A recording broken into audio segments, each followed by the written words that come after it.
ఎక్కడో దూరానున్నా చుక్కలే విన్నా గాని కదిలించలేదా కాస్త కూడా నీ మనసుని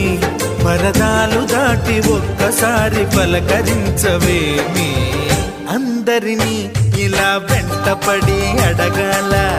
సరదాగా నువ్వే ఎదురైతే సరిపోదా నిద్రపోతున్న రాత్రి నడిగా